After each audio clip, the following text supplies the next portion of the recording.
Fundación AISG presenta Memorias de una cómica, de Maribel Altés, narradas por la autora con prólogo de Enric Majó a cargo del mismo autor. Maribel heredó su pasión por las tablas de una familia que amaba el teatro y la ópera. Mimética, intuitiva, aguda, entrenada en los círculos escénicos de su querido Sarriá natal, bien pronto aparece en elencos de Madrid y Barcelona, donde aprende sin cesar. Maribel rinde culto a las grandes figuras de su época, sin olvidar a todos los actores y actrices que le han acompañado y con los que ha tejido lazos de amistad. De telón de fondo, desgrana sus vivencias como mujer de izquierdas, influida por su madre, sus tías, su abuela, que tenía un sentido del humor socarrón, del que ella también hace gala. Es una mujer de carácter. No engaña, no calla. Escuchad estas memorias de una cómica que acertó en hacer de su pasión profesión y ahora agradece a la vida todo lo que le ha dado. Tal vez recordéis una parte olvidada de vuestra historia en esta nueva página del libro que año tras año escriben nuestros pequeños y grandes cómicos. Araceli Bruch Pla. Maribel Altés o La decisió inspirada. Quan encara érem joves, un dia d'estiu, la Mercè Sunyol va convidar-nos a berenar a casa seva a un poblet de les Garrigues. Entre els convidats vàrem distribuir-nos les tasques, qui portaria la beguda, els dolços, unes flors, etc. La Maribel Altés es va oferir com a conductora. Eren uns temps en què la majoria de teatreros ens distribuïem la nostra geografia per la quantitat i les poblacions dels bolos que faríem. Aquesta geografia quedava partida en dos, si passaríem per la Panadella o no. Això determinava si aniríem al nord o al sud, per la costa o per l'interior. La pregunta de rigor al pujar a l'autocar sempre era «Que pararem a la Panadella?» Em permeto la llicència de fer un homenatge a la Mercè Broquetes, que és l'autora d'aquesta frase, que ha fet fortuna. Encara que sembli impossible, era un temps en què no havíem sentit a parlar ni de GPS ni de cap d'aquests invents. La Maribel Altés va preparar a consciència la ruta de l'expedició, memoritzant ciutats i pobles, a més dels apunts manuals inclosos pel copilot.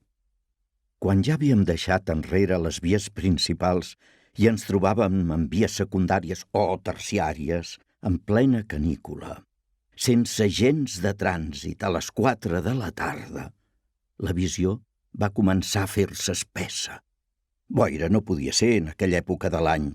Per l'olor vam decidir que era fum. Algú va dir que era normal que després de segar els cereals els pagesos encenguessin els rostolls. La visió es va fer cada cop més difícil. El fum es va anar espessant cada cop més, fins que vam adonar-nos que estàvem immersos en un incendi forestal. Per sort, en aquells moments, encara era un incendi de flama baixa i de molt fum, però de flames a banda i banda de la carretera. La conductora Maribel Altés va prendre una decisió instantània, arriscada, però definitiva.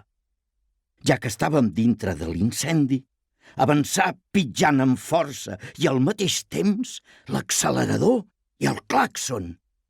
Corríem per aquells revolts entre flames, cegats pel fum i rebotint entre nosaltres dintre el cotxe i amb el so desesperat del nostre clàxon.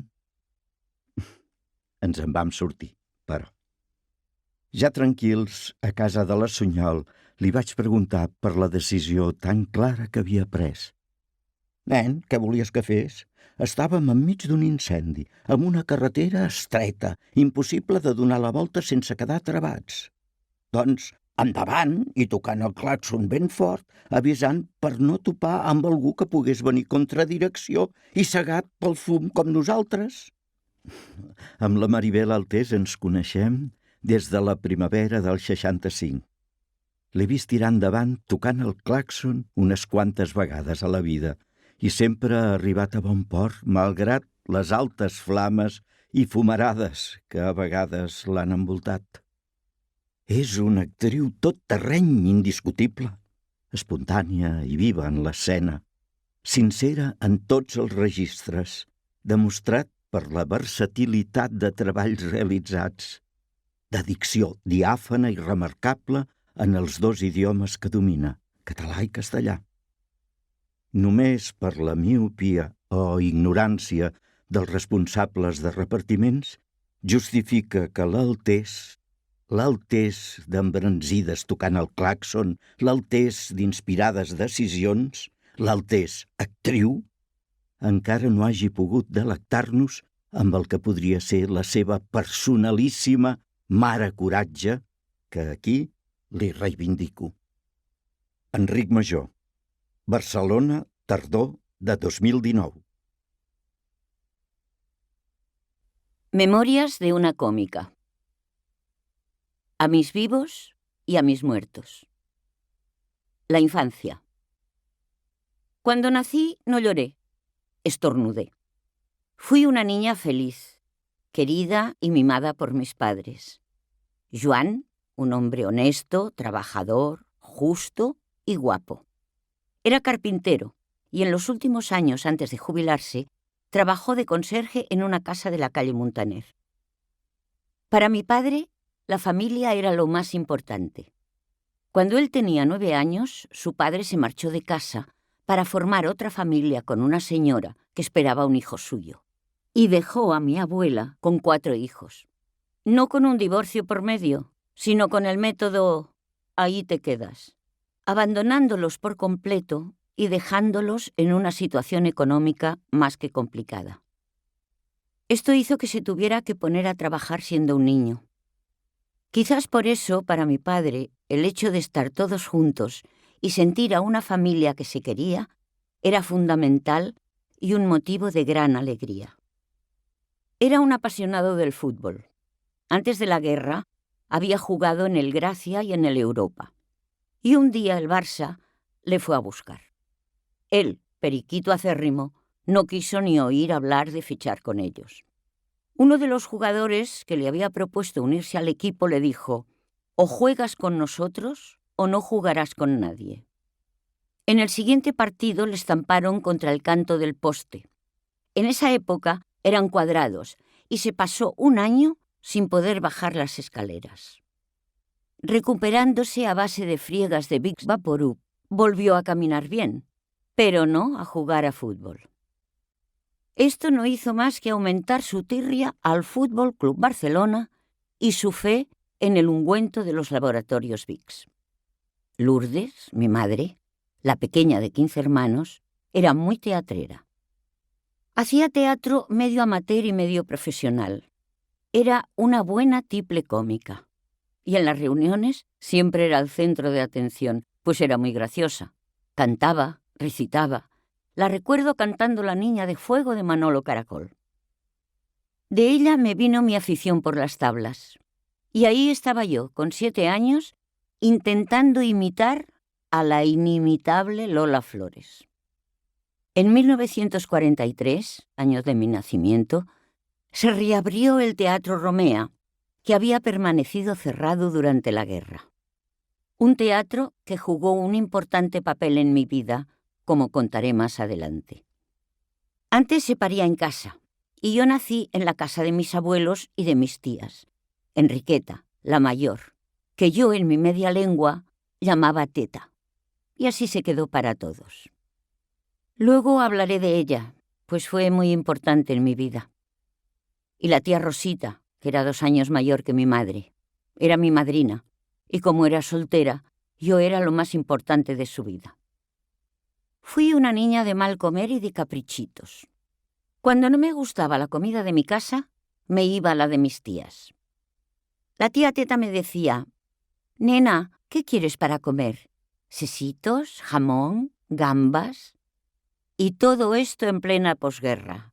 Debería darme vergüenza. Antes de que yo naciera, la tía Teta trabajaba en el Hotel Palace de Madrid, donde se alojaban los aviadores soviéticos que luchaban a favor de la República en la Guerra Civil. Con ellos intercambiaba discos. Ella les daba discos de zarzuela y ellos discos en ruso. Un día, mientras ella estaba en el trabajo y su marido en la Puerta del Sol, vio caer una bomba en la calle Mayor y pensó: «Qué cerca ha caído de casa». Efectivamente, cayó justo en su comedor. Después de esto, mis tíos decidieron ir a Barcelona a reunirse con la familia y dejar Madrid para siempre. Mi tía me ponía el disco de Los Tres Cerditos en ruso. Yo no entendía nada, pero el sonido de este idioma me gustaba mucho. Incluso sabía palabras en ruso como «spasiba», gracias, «tovarish ruski», compañero ruso, «ushin harasó», muy bien, y otras muchas.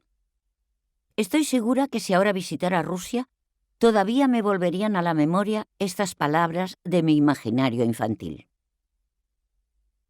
Cuando la familia de mi madre se reunía, era muy divertido. Mi madre y mi padre cantaban zarzuela.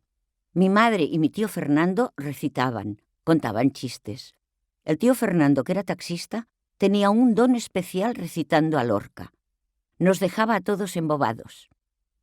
Éramos una familia unida y alegre, valores que me traspasaron desde pequeñita. No eran religiosos practicantes, pero mi tía Montserrat, el día de su santo, tenía que ir a la montaña de la Virgen Negra. Pasábamos 3 o 4 días. Nos alojábamos en lo que llamaban celdas, pero que en realidad eran apartamentos de 4 habitaciones. Hacíamos excursiones y, sobre todo, íbamos a oír cantar a la escolanía. Como ya he explicado, mi madre hacía teatro. Cuando mis padres eran novios, mi padre le dijo que si dejaba el teatro, compraría 2 bicicletas y los domingos podrían ir a la playa de Castelldefels. Pero cuando tuvieron las bicicletas, mi madre le dijo que como él tenía muy buena voz, podría cantar en el coro cuando ella actuara en una zarzuela. La Lourdes era mucha Lourdes y mi padre un bendito. O sea que así quedó la cosa. Los 2 en el escenario y en casa 2 bicicletas. Cuando mi madre tenía bolo decía que sí, a condición que también fuera mi padre a cantar, y así tenían 2 sueldos. Mi madre fue una actriz a medio camino del amateur y el profesional, hasta que nació mi hermano. Recuerdo que en una ocasión, cuando estaba representando El Conde de Luxemburgo, una opereta en 3 actos, con música del compositor austrohúngaro Franz Lehár, y cantaba con el tenor: por favor, dame un beso y verás que de las dichas del amor es lo mejor hacer moi, moi. Al finalizar se daban 2 besos en la mejilla. Yo, que estaba entre el público, debería tener 5 o 6 años, me puse a gritar: «Este hombre, que no bese a mi madre, que no es mi padre». Cuando yo tenía 7 años, nació mi hermano. Él ya nació en una clínica. Era un niño guapísimo, pero a mí me cayó como una bomba. La niña mimada tenía competencia. Le decía a mi madre: «Mira qué hace este niño», a lo que ella respondía: «Este niño es tu hermano y se llama Fernando». Después aprendí a quererle y ahora le adoro. Siempre lo he tenido a mi lado cuando le he necesitado. Es un ser realmente excepcional. Lo que más me gustaba cuando era pequeña era disfrazarme y cantar y bailar delante del espejo. Me portaba muy bien, pero una vez, debería tener 3 o 4 años, estaba jugando en la puerta de la tintorería de mi madre y desaparecí. Cuando mi madre se dio cuenta, empezó a buscarme en las tiendas cercanas. La papelería, la pastelería Foch, del gran poeta, hasta que entró en la barbería y me encontró con la cabeza rapada y le preguntó al barbero que qué me había hecho, a lo que él respondió que yo había entrado y le había dicho: «Me ha dicho mi madre que me pele». Ella se quedó de piedra y yo la mar de contenta. Supongo que la ocurrencia me vino de ver críos rapados. En aquella época era muy frecuente tener piojos. Por suerte yo nunca tuve. Primero fui a un parvulario y de los 6 a los 8 años al Colegio del Sagrado Corazón. Cada 2 por 3 estábamos en la iglesia y yo me desmayaba. Me hicieron muchas pruebas, pero todo estaba bien. El médico, el doctor Marcelino Gili, le dijo a mi madre que me cambiara de colegio y que no fuera a misa. Una primera receta quizá no muy científica, pero como mínimo curiosa en la época. Me sigo desmayando y sigo sin ir a misa. Y a pesar de haberme sometido a todo tipo de pruebas, sigo sin diagnóstico. En una ocasión, un cardiólogo me comentó que a él también le pasaba y que menudo susto se lleva la gente. Cuando era pequeña no quería ser enfermera, ni peluquera o florista como mis compañeras de colegio. Yo quería ser bailarina rusa o reina de Inglaterra, por pedir que no quede. Pero vino el tío Paco con la rebaja y aunque a los 12 años empecé a estudiar danza en el Instituto del Teatro con Juan Magriñá, gran bailarín y coreógrafo del Gran Teatro del Liceo, no conseguí ser bailarina rusa ni de ninguna otra nacionalidad. Me llevaban al teatro no solo a ver a mi madre, también a la compañía de teatro clásico de Alejandro Ulloa. A los 3 años ya recitaba Cyrano de Bergerac. Fuimos a ver a Carmen Amaya, a Lola Flores, a doña Concha Piquer e incluso a los toros. Ahora ya no soy aficionada, me parece una salvajada, pero fui fan de Curro Romero. Mi madre, como he mencionado antes, tenía una tintorería en la plaza de Sarriá. Cuando llegaba del colegio, siempre había tertulia con el gran tenor Hipólito Lázaro, ya mayor, y la divina Tórtola Valencia, que llevaba siempre unas faldas largas de flores y el pelo blanco azulado. Era la luz. En aquella época, gris, oscura y triste, les oía hablar de los países en que habían actuado y yo intuía que había otros mundos diferentes del mío, que eran de colores. Con mis compañeras de danza que bailaban en el liceo, iba los domingos para ver las óperas entre cajas. En mi casa eran muy aficionados a la ópera, cosa que también heredé. Tuve la suerte de estar en el debut de Alfredo Kraus. Hizo Rigoletto y Lucia de Lammermoor con Gianna D'Angelo, una soprano magnífica y bellísima, aunque tuvo una carrera bien corta. Mientras Gianna D'Angelo cantaba el aria de la locura de la Lucia, yo estaba tan transportada que sin darme cuenta empecé a andar hasta que unos señores disfrazados me dijeron: «Niña, vete de aquí, esto es el escenario». Miré y desde el escenario vi el Gran Teatro del Liceo, desde el patio de butacas hasta el techo abarrotado de gente. En mi vida he pasado tanta vergüenza. Alfredo Kraus y Jaume Aragall son mis tenores favoritos. Para mí, Aragall es la voz más bonita y completa que he escuchado nunca. El mejor. Como lo eran para mí las grandes sopranos Renata Tebaldi y Victoria de los Ángeles. Mi abuela. Si me preguntasen que a qué mujer admiro más, diría que a mi abuela Bernardina. Nació en Palencia, pero de pequeña fue a vivir a Madrid, donde conoció a mi abuelo Pablo, que era de Tudela. Se casaron en Madrid y allí nacieron sus primeros hijos.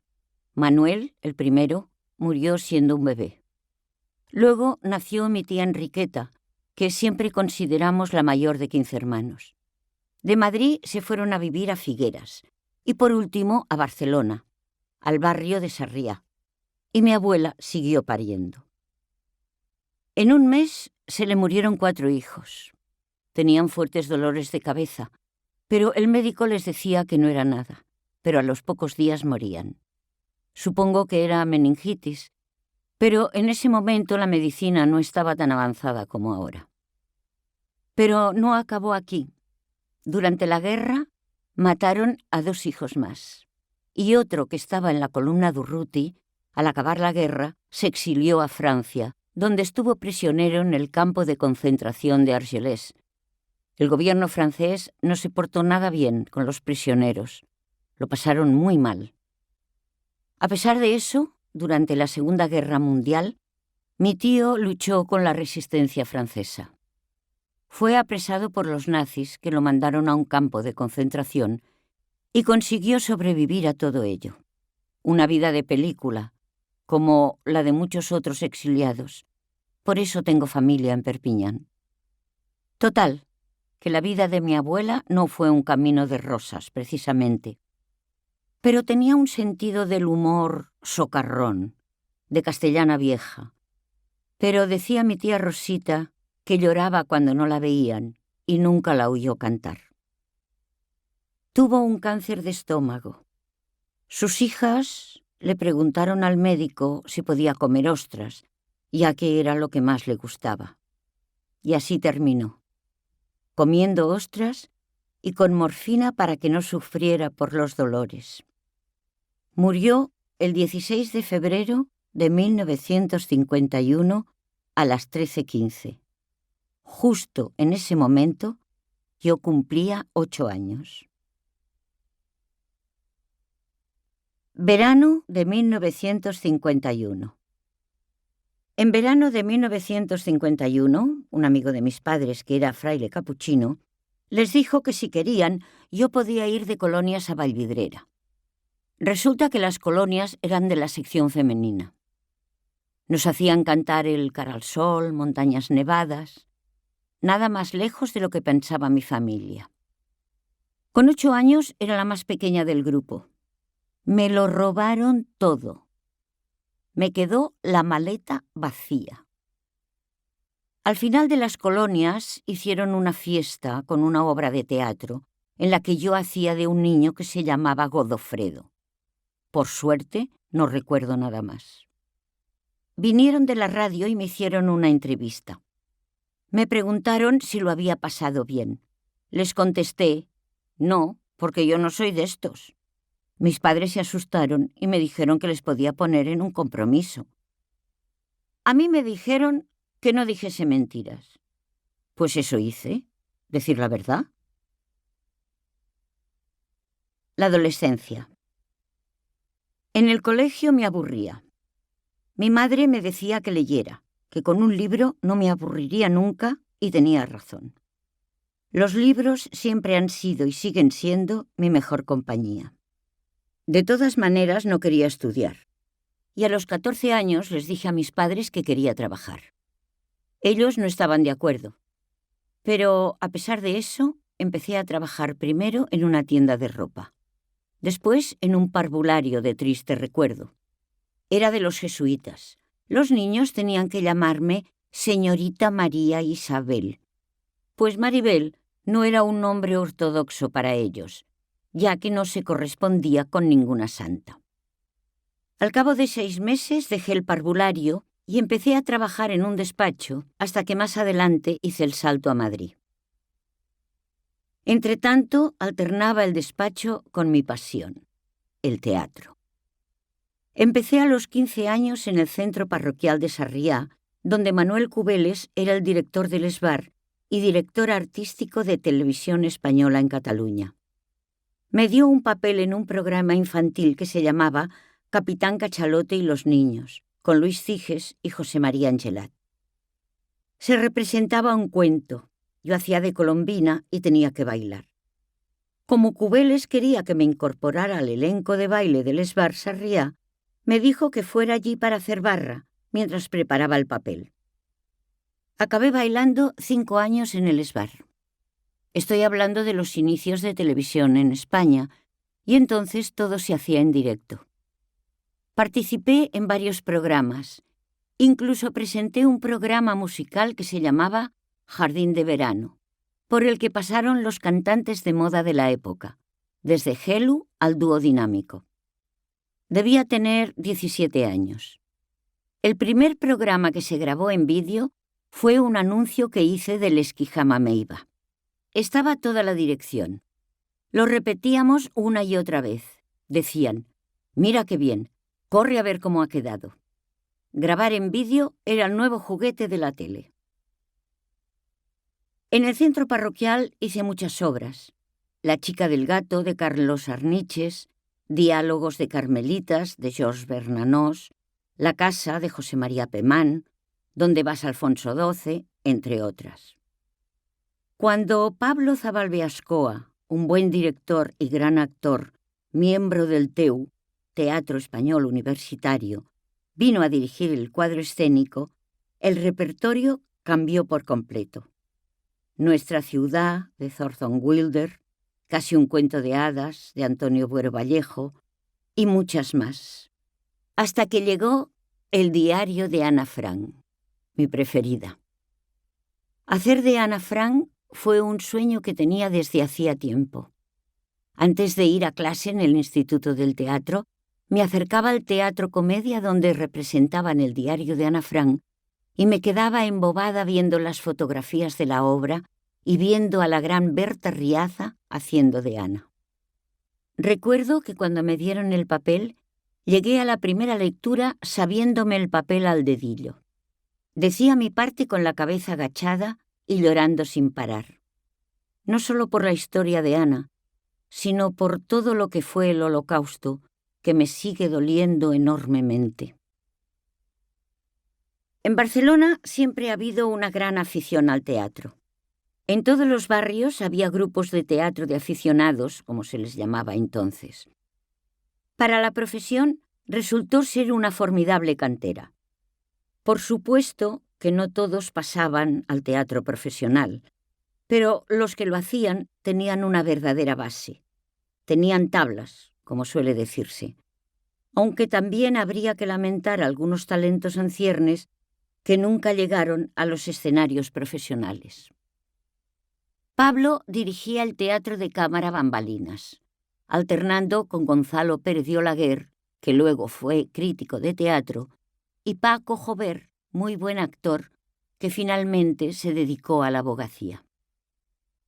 Dejé de hacer teatro en Sarriá y empecé a hacer teatro con el Teatro de Cámara.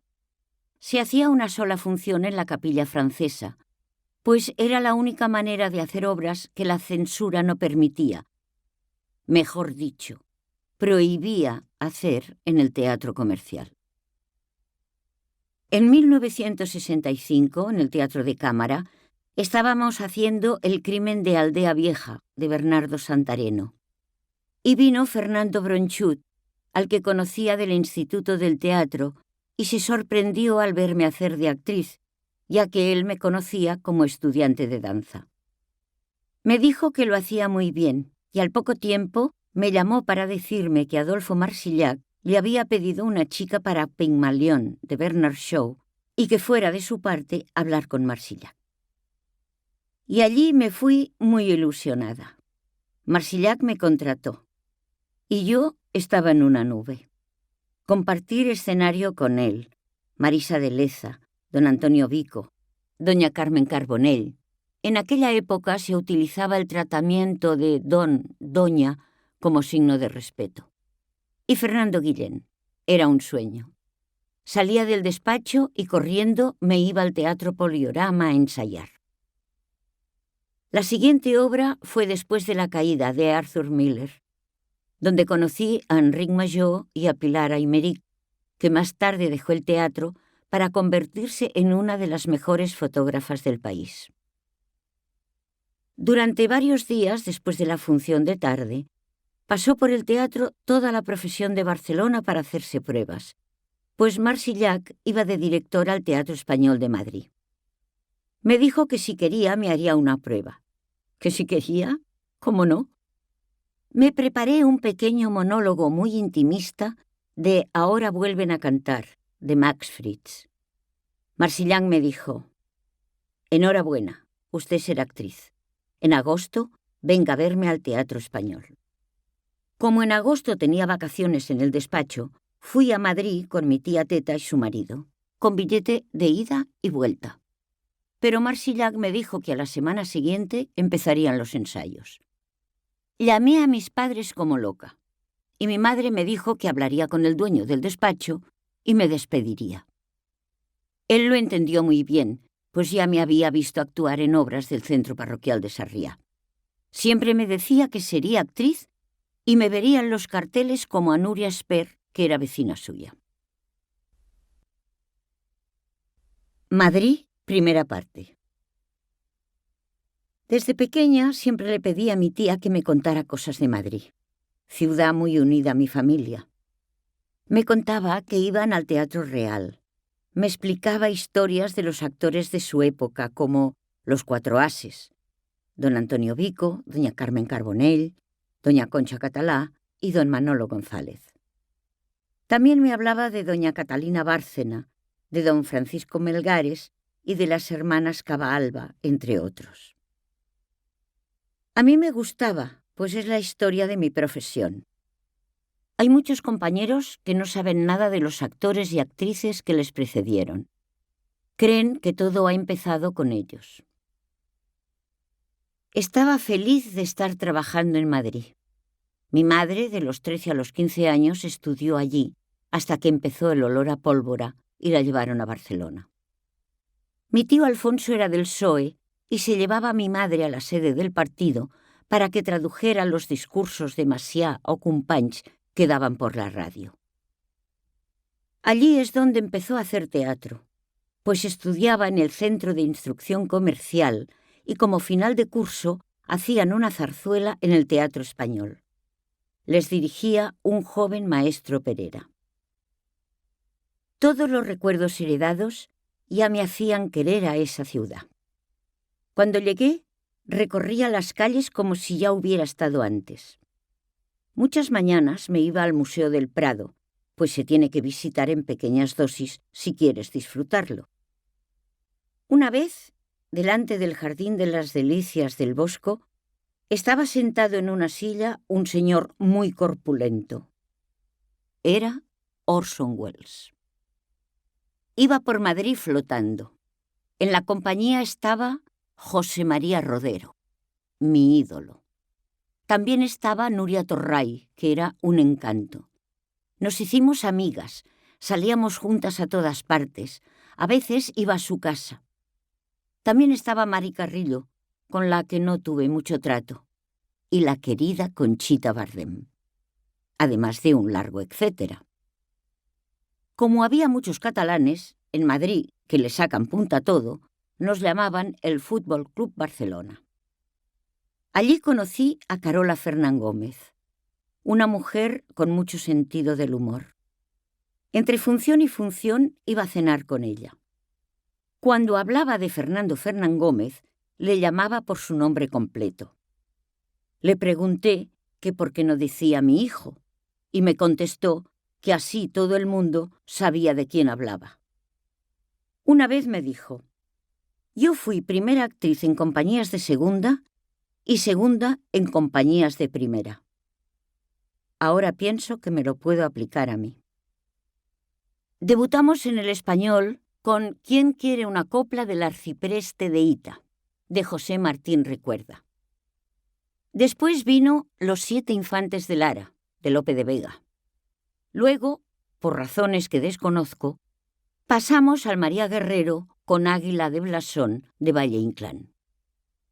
Aquí me pasó una cosa muy bonita. Yo hacía la voz del niño Jesús, que le hablaba al personaje que interpretaba Marucci Fresno. Yo decía mi texto entre cajas. Cuando se acabó la escena, en un ensayo, Marsillac me hizo salir. Yo temblaba como una hoja por lo que pudiera decirme. Me dijo: no, así no, hágalo así. Y me dijo cómo lo quería. Lo hice como él me había marcado y me volvió a pedir que saliera al escenario. Yo ahí ya no era una hoja, era el árbol entero. Me dijo: no, me he equivocado. Esto parece el Tenorio. Hágalo como lo ha hecho antes. Esto demuestra su gran categoría al reconocer delante de una manguta que se había equivocado. Después hice Los derechos de la mujer, de Alfonso Paso, con Tina Sainz, que había conocido en el Teatro Español, y Carlos Ballesteros, con el que trabajaría en más ocasiones, e hicimos una buena amistad. Cuando terminamos la obra, Tina Sainz me dijo que en la compañía de Amparo Baró buscaban una chica, y allí que me fui. Me contrataron e hice el papel de la novia en Frankie y la boda de Carson McCullers.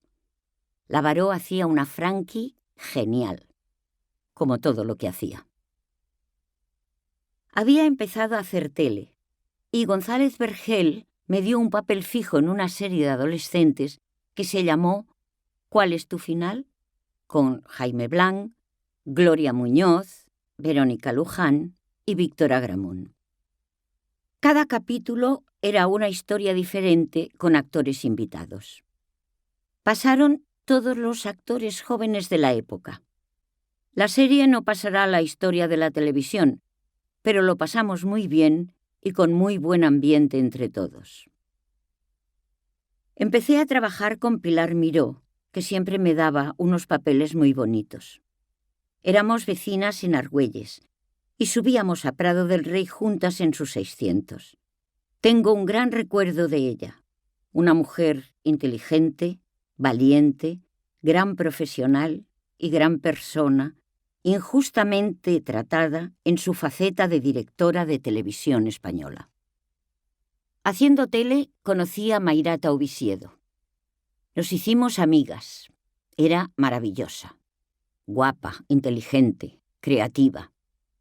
Hacía collares, bolsos y chalecos adornados con botones. Aún tengo un bolso y collares de los que ella hacía. También hacía cuadros naif de vírgenes. Cogió un año sabático y se marchó a Londres para aprender inglés. Ya había estado en París y Roma haciendo de modelo, y también había vivido en México. Mairata organizaba unas cenas en su casa en la que cada invitado tenía que llevar 3 raciones de comida del plato que quisiera. Si 2 invitados coincidían, llevando el mismo plato, les tocaba fregar los platos. Un día coincidí con la gran poeta Gloria Fuertes, que trajo 3 huevos duros. El oficio de poeta es casi más duro que el de cómico, y allí cada cual llevaba lo que podía. Un día Mairata me dijo que había hecho testamento y que a mí me dejaba la cabra, que es como ella llamaba su coche, un 2 caballos. Pasó el tiempo y volví a Barcelona, aunque seguíamos en contacto. Cuando me enteré de su prematura muerte, tuve un gran disgusto. Me acuerdo mucho de ella. Durante un tiempo compartí piso con Tina Sainz y una chica de Segovia que trabajaba en Iberia. Tina estaba haciendo Casi Lolita de Alfonso Paso y me propuso sustituir a Lola Cordón. Yo, cuando salía del teatro, me iba para casa. Era muy formalita. Un día Tina me dijo que cuando terminara la función me fuera al Reina Victoria, que estaba la compañía de Nuria Esper representando la buena persona de Sessuán, y que les dijera a los de la compañía que saliéramos todos juntos. Ella iba a ir más tarde. Yo le dije que no quería, y me dijo: «Sí, mujer, ven, que podrás hablar en catalán y conocerás a Adrià Gual, que es un chico muy inteligente y simpático». Y así fue como conocí a Adrià. Era el 8 de marzo de 1967. Y hablando en catalán, nos enamoramos. Se me declaró en la verbena de San Isidro y nos casamos el 14 de octubre de ese mismo año. A Adrià se le metió en la cabeza que fuera en octubre, y así fue. Yo tenía que salir de gira en julio, pero dejé la compañía para casarme.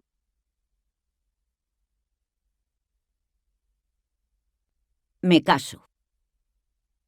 Me casé en un pueblo de la provincia de Barcelona que se llama Begas. Sarriá, mi barrio, era como un pueblo. Nos conocíamos todos. Cuando me casé, una señora del barrio le dijo a una vecina de mis padres: «Hay que ver estos artistas, como la niña de su escalera, que ha ido a casarse a un sitio donde existe el divorcio». La vecina le dijo que había visto las fotos y que me había casado por la Iglesia católica, apostólica y romana. La señora creía que me había casado en Las Vegas. Yo le dije a la vecina que le dijera que el padrino de boda había sido Frank Sinatra. Adrià tenía contrato en la compañía Adrià Gual, que dirigía Ricard Salvat en el Teatro Romea. yo también entré a formar parte de la compañía e hicimos Adrià Gual y la seva època, donde Adrià hacía de su abuelo. Su abuelo fue un gran hombre de teatro, escritor, director, escenógrafo, figurinista, pintor y cartelista, fundador de lo que ahora es l'Institut del Teatre. Fue el primero que hizo apagar las luces de la sala y que las señoras del público se quitaran esos grandes sombreros que llevaban, pues no dejaban ver el espectáculo al público que estuviera sentado detrás de ellas. Fue introductor de las corrientes artísticas más modernas y de las obras de grandes escritores como Ibsen. Fue un innovador. Con él debutó Margarita Xirgu. También fue director de la productora Barcinógrafo y de los primeros en dirigir cine. Estudió pintura en París. Salvador Dalí colaboró con él diseñando una escenografía. En el teatro, antes de empezar las representaciones, amenizaba al público un cuarteto de cuerda con Pau Casals como violonchelista. Casi nada. Después de Adrià Gual y la seva època, se hizo Aquesta nit improvisem, de Pirandello, Primera història d'Esther, de Salvador Espriu, y Las moscas, de Jean-Paul Sartre. Teníamos previsto volver a Madrid al terminar la temporada, pero me quedé embarazada y nos quedamos en Barcelona. A finales de abril de ese año, 1968, fuimos al Festival de Teatro de Nancy con La primera història d'Esther. Fue muy interesante, pues vimos muchos espectáculos de todo el mundo. El 1 de mayo, ya casi en la frontera, nos dijeron que en España había mucho follón. Entonces, Emma Cohen, que era bellísima y simpática, bajó del autocar y dijo que se iba a París en autostop. Mario Gas y Luis Mínguez dijeron que se iban con ella. Y así fue. El follón lo tenían en París. Empezaba el famoso mayo del 68. Yo iba con mi barriguita para arriba y para abajo. Me encontraba la mar de bien, cosa rara, ya que me pasé el embarazo vomitando, hasta que pasamos la frontera y otra vez me encontré mal. Por lo visto, España no me sentaba muy bien. Unos días después, a las 9 de la mañana, sonó el timbre de casa en Barcelona. Era Luis Mínguez. Emma Cohen se quedó en casa de unos amigos en París, pero Mario y Luis se quedaron en la calle. Les cogió la policía y les metieron en un avión de vuelta a España. Preguntaron que por qué no les llevaban en tren y les contestaron que sabían que si les metían en un tren, se bajarían en la siguiente estación. Soy madre. En julio nació mi hijo. Aunque suene atópico, fue el día más feliz de mi vida. Qué ternura pensar que esa cosita era mía y me lo llevaba a casa. Le pusimos Adrià, como su padre, como su abuelo y como su bisabuelo. Su padre dijo que iba a ser el próximo presidente de la República, pero ni tenemos república, ni a mi hijo le dio por la política. Se dedicó durante unos años al diseño gráfico, pero su pasión era la música. Así que a eso se dedica. Los genes artísticos le tenían que salir de una manera o de otra. Mientras estaba pariendo, Adrià estaba firmando el contrato para el Teatro Nacional de Barcelona que dirigía José María Loperena. Mi hijo nació con un pan debajo del brazo.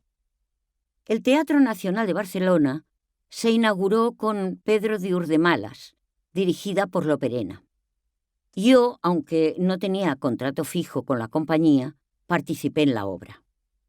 ¡Qué suerte tuve! Allí estaban don Antonio Vico, doña Carmen Carbonell, Amparo Baró, Paquita Ferrándiz, Carlos Lemos y muchos más, pero sobre todo Luis Tourné, a quien llegué a querer mucho. Gran actor, inteligente, divertido, con el que tuve la suerte de trabajar más veces.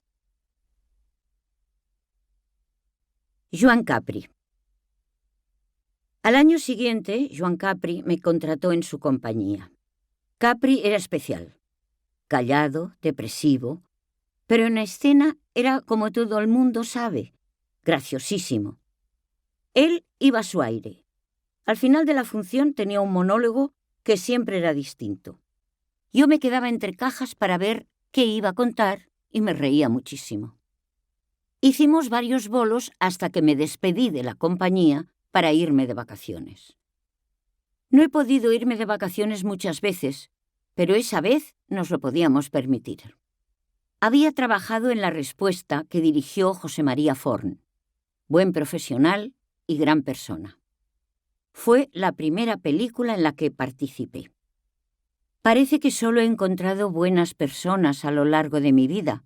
No es así, pero de las otras no voy a hablar. Prefiero ignorarlas. Adrià estaba ensayando El enfermo imaginario de Molière y decidimos que las vacaciones serían en Sitges. Así él podía ir a Barcelona a ensayar y volver. Yo me dedicaba a pasear con mi hijo, que daba sus primeros pasos. Fue un mes de sol y playa en un sitio que nos gustaba mucho. Años después, marcó nuestras vidas. Terminadas las vacaciones, fuimos a Madrid con la compañía del Teatro Nacional de Barcelona, estuvimos unos meses y se terminó el primer año de contrato. Tenían que ser 2 años, pero el Ministerio decidió terminar el contrato con la compañía. José María Loperena sacó la artillería pesada y les dijo que un contrato verbal valía tanto como uno firmado. Nos defendió como buen abogado que es, y ganamos. O sea, que teníamos 1 año más de contrato por delante y yo otro embarazo. Nace mi hija. Mi hija nació en junio de 1970, otro de los días más felices de mi vida. Era una niña guapísima. No es pasión de madre. Las enfermeras también lo decían. Su padre estaba de gira con los festivales de España y solo pudo escaparse unas horas para conocerla. Esta es la vida de los cómicos. A veces te pierdes los buenos momentos. En el parto estuvieron presentes sus 2 abuelas. La madre de Adrià había sido enfermera y mi madre no se lo iba a perder. A los pocos días de nacer mi hija, nos fuimos de vacaciones a Altea. La familia de Adrià siempre ha veraneado allí. La niña se deshidrató y tuvimos que ingresarla en una clínica de Alicante. Nunca un trayecto tan corto se me ha hecho tan largo. Se recuperó en 3 días y volvimos a Altea. Le pusimos Margarida. Desde pequeña nos dijo que quería ser actriz. Ahora se dedica al doblaje y a la fotografía. Más trabajo.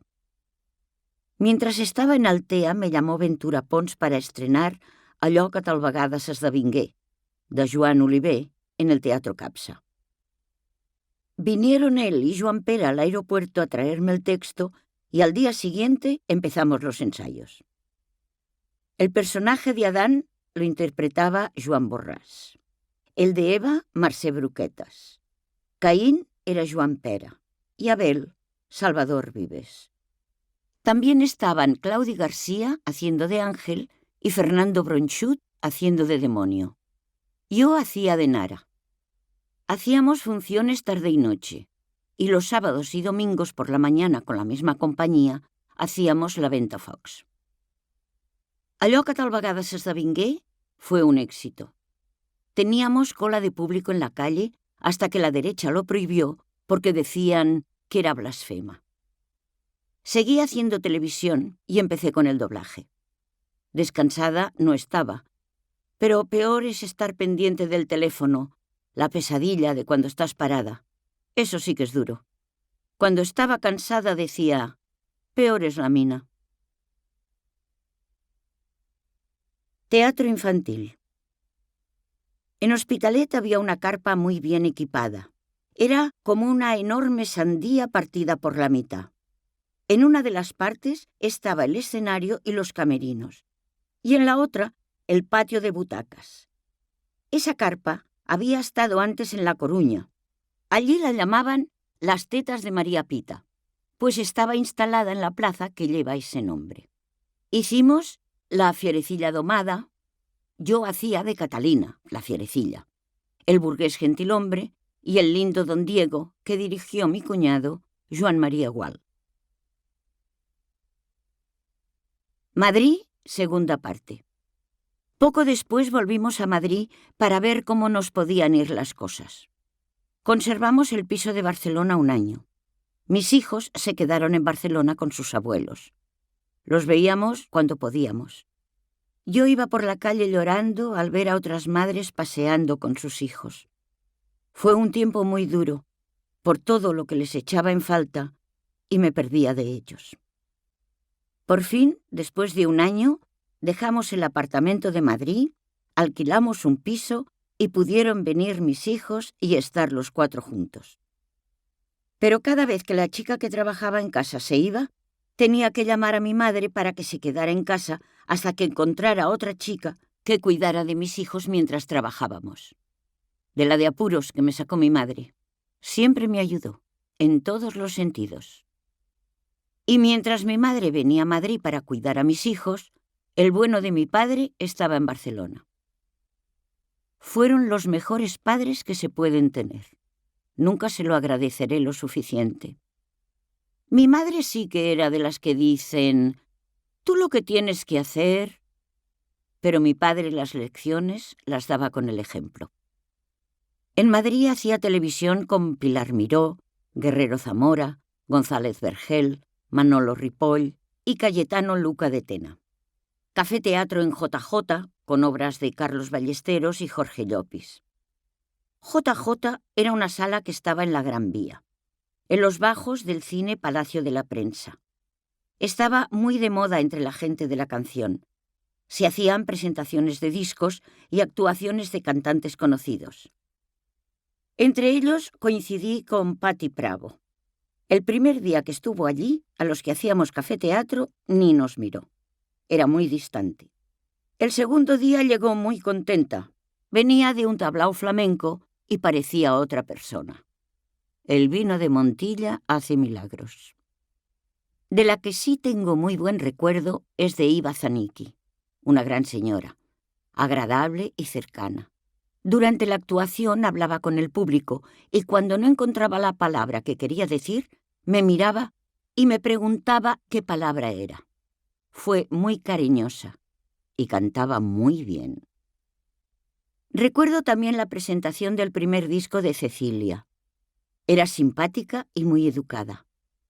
En la presentación del primer día estaba muy nerviosa y no estuvo muy fina, pero el segundo día, ya sin la presión de la prensa y de la profesión, estuvo estupenda. En JJ volví a trabajar con mi querido Luis Morris, con Florinda Chico y Antonio Iranzo, entre otros. Alternaba el Café Teatro con la compañía de Lola Herrera y Manolo Tejada. Hacíamos El amor propio, en el Teatro Club.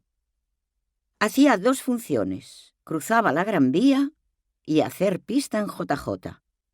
La verdad es que lo pasaba muy bien y resultaba muy productivo a nivel económico. Ángel Fernández Montesinos me llamó para hacer Platero y yo, de Juan Ramón Jiménez, en el María Guerrero. La música era de Carmelo Bernaola y las coreografías de Alberto Portillo. Los trajes, que eran preciosos, los diseñó Vitín Cortezo. Era un genio. Yo llevaba 2 vestidos, los 2 amarillos, el color que no gusta a los actores porque dicen que trae mala suerte. Unos dicen que es por Molière, que murió en el escenario vestido de amarillo. Otros que la superstición proviene de la Inquisición, donde quemaban en la hoguera a las mujeres que consideraban brujas, a judíos y a cómicos, poniéndoles un capirote amarillo. Aquí es el amarillo, pero en Italia es el morado. Para gustos los colores. Yo esta superstición no la tengo, pero tengo muchas otras. En la compañía también estaba Pilar Bardem, a la que tengo mucho cariño y con la que tiempo después volví a coincidir en otro montaje. Y también estaba su hijo Javier. Le recuerdo muy espabilado y revoltoso.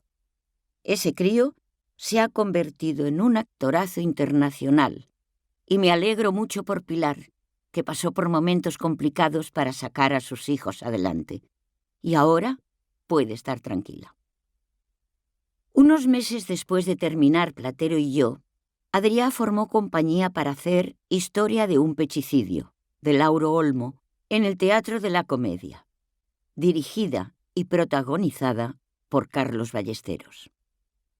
La función pasó sin pena ni gloria. Cuando terminamos, me fui a Barcelona con una compañía de Madrid para hacer Superboing en el Teatro Barcelona. Hacía el papel de la criada, no recuerdo el nombre. En cine lo hizo Thelma Ritter. Era un papel muy gracioso, lo que solimos decir un bombón. Tuve muy buenas críticas, lo cual siempre es de agradecer. Cuando volví a Madrid, Adrià, una vez más, volvió a formar compañía, pues Carlos Ballesteros quería que volviéramos a hacer Los derechos de la mujer. Alfonso Paso, que era el autor, venía cada día al teatro. Era otoño de 1975. Paso, no recuerdo el motivo, tenía línea directa con el Pardo, y cada día nos informaba del estado de salud del dictador. Por fin, Franco se murió y en mi casa, como en la de muchos españoles, descorchamos la botella de cava que desde hacía días guardábamos en la nevera. Las recogías. Vinieron otros trabajos, pero el que considero más importante, también con la compañía que formó Adrià en 1977, fue Las recogías del Beaterio de Santa María Egipciaca, de José Martín Recuerda, y que dirigieron Adolfo Marsillac y con Alberto Miralles de ayudante de dirección. Con Alberto yo ya había hecho teatro de cámara en Barcelona, pero estando en las recogías es cuando nos hicimos amigos con él y con Carmen, su mujer, culta y paciente, pues él no paraba quieto. Hicimos juntos un viaje a Viena muchos años después. Carmen lo tenía todo organizado. Teatros, museos, excursiones. Alquilamos un coche y fuimos a Salzburgo. Pues Alberto solo se sentaba para comer y en el coche, claro. Otro amigo que se fue demasiado pronto. Le recuerdo con mucho cariño. Compartíamos muchas cosas. Siempre tenía una habitación para mí o para mi hija si íbamos a Madrid. Fue escritor, director, profesor. Cuando escribía alguna obra, siempre me la enviaba. En el año 1978, Adrià y yo nos escapamos a Londres un fin de semana. Alberto y Carmen se quedaron con nuestros hijos. Se lo pasaron muy bien. Alberto pensaba, ¿qué se hace con 2 críos de 7 y 9 años? Pues que vean la tele. Les preguntaron qué les gustaba de la tele y contestaron que la clave. Se quedaron alucinados. Así que les llevaron al cine a ver Superman y en casa vieron una película de los hermanos Marx. Al poco, Alberto y Carmen nos enviaron una postal diciéndonos que si algún día tenían hijos, querían que fueran como los nuestros. Cuando ellos tuvieron un hijo, la verdad es que les salió muy bien. Lo recuerdo un crío muy espabilado y, por suerte, tranquilo como su madre. En el reparto de las recogías estaban Concha Velasco, Pilar Bardem, Pilar Muñoz, María Luisa Ponte, Margarita García Ortega, María Paz Ballesteros, Carmen Lozano, Mercedes Lezcano, Natalia Duarte, Alicia Sánchez, Antonio Iranzo y Paco Marsó. La música era de Enrique Morente y las coreografías de Mario Maya. Los decorados eran de Montse Amenós y Isidre Prunés. También llevábamos un cuadro flamenco y como cantaora a Carmen Linares, que sigue siendo maravillosa. He puesto el reparto completo porque fue un lujo. El 24 de enero, mientras estábamos ensayando, vinieron a decirnos que paráramos, que habían asesinado a los abogados laboralistas de la calle Atocha. Nosotras cantando por la libertad, y a pocos metros se cebaban con gente que luchaba por la libertad y la democracia. Fue muy triste. El día del estreno tuvimos un aviso de bomba. Aquello que dicen que muerto el perro se acabó la rabia es mentira. Los rabiosos seguían ahí y siguen aún hoy. Fue un éxito rotundo. Abarrotamos el Teatro de la Comedia en todas las funciones. En Semana Santa se legalizó el Partido Comunista. Durante la función cantábamos «Ya está aquí la bandera, la que se espera», en referencia a la bandera andaluza que bordaba Mariana Pineda. El público lo relacionaba con la bandera comunista y el teatro se venía abajo. Decir que fue muy emocionante es decir poco. Salimos de gira por toda España. Fue un éxito en todas partes. Pero en Barcelona, para mí, fue muy especial. En mi tierra, con mi gente. Nos recibieron con los brazos abiertos, llenando el Teatro Barcelona y aplaudiendo como locos. Estos aplausos y los de Sevilla, donde nos aplaudieron con las palmas cruzadas, son los que recuerdo con más emoción y cariño. Volvimos a Madrid, esta vez en el Teatro Infanta Beatriz, y otra vez a Barcelona, esta vez con Lola Cardona en el papel de Mariana Pineda, sustituyendo a Concha Velasco, y continuamos con la gira 1 año y medio en total. La gira fue divertidísima. Adolfo, Adrià y yo éramos de buen comer. Nos compramos una guía gastronómica. Íbamos a los mejores restaurantes. Cuando estábamos en el norte, fuimos a restaurantes que Adolfo ya conocía y descubrimos otros. Qué bien se come y qué bonito es el norte de España. Qué lujo estar en el Hotel Londres en plena Concha de San Sebastián. Un día Marsillac me explica que a él le gustaba en los montajes jugar con elementos que pudiera incorporar. Me comentó que a veces era peligroso. En una obra que se jugaba con el agua, el día del estreno barnizaron el suelo y al mojarse se convirtió en una pista de patinaje, tanto que una actriz se cayó. Yo le contesté, sí, tuve el culo morado 1 mes. ¿Casualidad o algo más? Siguiendo con la gira de las recogías, me pasó una cosa que no sé cómo calificar. Pero para explicarlo tengo que contar antes algo que ocurrió años antes. Días antes de que yo naciera, mi tía Rosita soñó varias veces con su hermano José. Lo mataron en la guerra. En el sueño, su hermano le decía que pronto estaría con ellos, y cuando yo nací, dejó de soñarlo. Una vecina que era espiritista le dijo a mi madre, «Esta niña es tu hermano José». La primera vez que fui a Madrid, iba con mi tía Teta y su marido, que, como ya he explicado, habían vivido en Madrid hasta que una bomba cayó en el comedor de su casa en la calle Mayor, casi enfrente del mercado de San Miguel. Paseando por la Gran Vía, entramos en la Plaza de los Mostenses y dije, «Yo he estado aquí antes. Estaba lloviendo y me metí en ese portal». No sabía por qué, pero lo sentí muy claramente. Tiempo después le pregunté a mi tía si el tío José había estado en Madrid en su casa, y me dijo que sí. Y esto que voy a contar ahora es lo que me ocurrió en la gira. Salimos de Madrid en 2 coches. El resto de la compañía iban en un autocar. Mi coche lo conducía el regidor, y venían 2 compañeras más. Yo iba poniendo música. Puse un cassette de canciones de la Guerra Civil. Sonaba Ay Carmela. De repente vi la autopista llena de cruces blancas. Saqué rápidamente el cassette y el coche se paró. Las compañeras que iban en el otro coche avisaron a la grúa que nos llevó a Alcarrás. Desde allí telefoneé a Adrià para explicarle lo que había pasado y que el coche se quedaba allí, que iríamos hacia Gerona en otro coche. Adrià me preguntó que a qué hora había ocurrido y le dije, pues ahora son las 8:30 y esto ha pasado hace ya rato. El regidor me dijo que a las 8:30 es cuando se había parado el coche.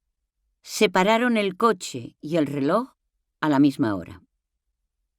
Tiempo después, hablando del tío José con mi tía Rosita, me dijo, figúrate, él, tan antibelicista, y fue a morir en una de las batallas más sangrientas que hubo. Murió en Nules, y hay un enorme campo de cruces blancas por todos los que allí murieron. No sé si todo liga un poco, pero casualidad no creo que sea. Tierno Galván. Recuerdo muy bien el día que Tierno Galván fue elegido alcalde de Madrid. Fuimos a ver un café-teatro que hacían Pilar Bardem y Pedro Ruiz. Cuando terminó la función, algunos de los que allí estábamos nos fuimos a la Plaza Mayor a celebrarlo. Al pasar por delante de la casa de mis tíos, me emocioné mucho al pensar que desde allí habían asistido a la proclamación de la República. Madrid era una fiesta. Por fin, un alcalde socialista después de tantos años de oscuridad. Vuelvo a Barcelona. Después de despedirme de la gira de las Arrecogías, llevaba 1 año y medio recorriendo España y quería estar con mis hijos. Adrià me dijo que el Teatro Romea de Barcelona peligraba. Creo que se barajó la posibilidad de convertirlo en Estudio 54, la discoteca que 1 año después se hizo en el que había sido el Teatro Español, en la Avenida Paralelo. Así que Adrià, que él, muy Quijote, decidió quedárselo para que siguiera siendo el histórico y emblemático teatro barcelonés. Era una locura. El alquiler del teatro eran 65.000 pesetas diarias del año 1979, más los gastos de la compañía. Pero lo hicimos. Al principio yo me quedé en Madrid con mis hijos para que terminaran el trimestre en el colegio y luego trasladarnos a Barcelona durante las vacaciones de Navidad y que ellos pudieran empezar el segundo trimestre ya en Barcelona. Estrenaron Descripció d'un paisatge de Josep Maria Benet i Jornet. Fui al estreno y Rosa María Sardá me preguntó si cuando volviese a Barcelona querría sustituirla y así fue. Aquí empieza otra etapa de mi vida. En mayo de 1980, Adrià formó la compañía Teatre Estable de Barcelona y produjo en el Romea Un lloc entre els morts de María Aurelia Capmany. Yo hacía de Lucien, un papel difícil pero muy bonito, y que me fue muy bien. Pasaba en la época napoleónica. Íbamos todos vestidos maravillosamente bien por Fabià Puigserver. Mi personaje era una actriz francesa vestida Ancien Régime. Empezaba la escena cantando en francés. Después recitaba una escena de la Fedra de Racine, también en francés. Luego tenía un monólogo ya en catalán. Un día, Pep Montañés, que era el director junto con Just Sagarra, me dijo que quería proponerme una cosa, pero no se atrevía. Yo le dije, ¿quieres que me desmaquille en escena? ¿Lo harías? Sí, y en esta frase me quitaré la peluca. Él no se atrevía a pedírmelo, pero yo ya lo tenía pensado. Cuando conocí a Ana Lisarán en televisión haciendo Las Salvajes en Puente San Gil, me dijo que cuando vio la escena pensó, esta tía tiene muchas tablas o una cara muy dura. Quiero pensar que es lo primero. Uno de los bolos lo hicimos en el precioso Teatro Fortuny de Reus. Al terminar la función, me llamó la Capmany para presentarme al director del teatro, un señor muy amable. Dijo que le había gustado la obra, pero lo que más le había gustado era la francesa. Yo me puse roja como un tomate y le dije que era yo. En escena cambió mucho. Como me dijo un día la Sardá, ¿y tú en escena por qué pareces alta?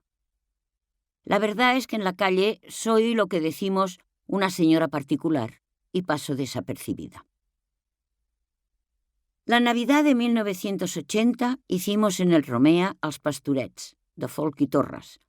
En la compañía estaba Silvia Moon, que entonces era bailarina, haciendo el papel de Virgen María.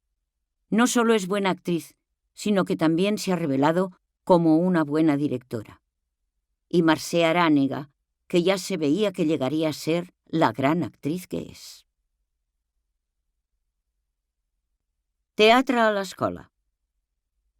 Con la compañía La Persiana hicimos muchos bolos por colegios de Cataluña y Baleares. Als Pladejaires, con mi querido Enric Casamitjana y Carme Contreras. Al Malalt Imaginari. Y con la misma compañía, pero ya para adultos, Tot esperant l'esquerrà de Clifford Odets. Un día hicimos 3 funciones distintas. Por la mañana, al Malalt Imaginari en Molins de Rei. Por la tarde, als Pladejaires en el Romea. Y por la noche estrenábamos Tot esperant l'esquerrà en Mallorca. Un lío. En febrero de 1981 estábamos ensayando en el Romea la obra L'Àngel de la Guarda o Yo no m'equivoco mai, de Pitarra, y nos avisaron de que habían dado un golpe de Estado en el Congreso de los Diputados. Nos quedamos blancos. Un grupo nos fuimos a mi casa para ver si la televisión daba alguna noticia y esperar a ver qué pasaba. Pasamos la noche en blanco, como casi toda España. No nos llegaba la camisa al cuerpo. Luego salió el rey y más o menos nos tranquilizamos. El miedo no nos lo quitaba nadie. Se acabó el Romea. En la época en que Adrià gestionaba el Romea, se hicieron, además de los espectáculos ya mencionados, Quan la ràdio parlava de Franco, de Josep Maria Benet i Jornet, un espectáculo de Sara Montiel, a quien conocerla fue descubrir a María Antonia Abad, tan distinta de cuando estaba en el escenario. Era una persona muy agradable y simpática. También vino a cantar José Antonio Labordeta y la compañía Young Big, que era la compañía joven del Old Big Theatre, con Timothy Dalton interpretando a Lord Byron. Llenaba el escenario, y no solo por su altura, que es mucha. La aventura del Romea se acabó en 1981. Más que una aventura, fue una desventura, la ruina total. La nueva arrendataria del Romea fue la Generalitat de Cataluña, que en ningún momento reconoció el trabajo de Adrià al frente del teatro y le desplazó sin miramientos.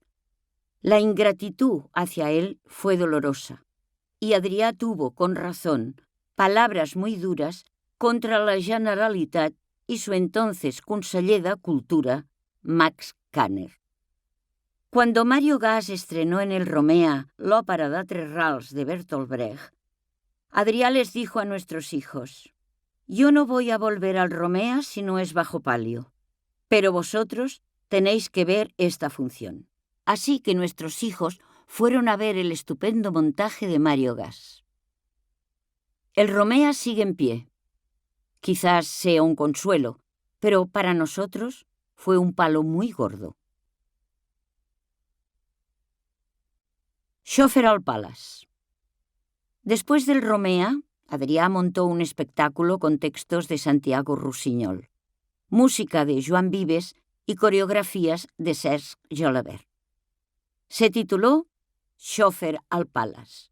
En el reparto estaban mi querido Lluís Torné, Rafael Anglada, Nadala Batista, Pep Torrents, Norbert Ibero, Margarida Minguillón y Montserrat Miralles, entre otros.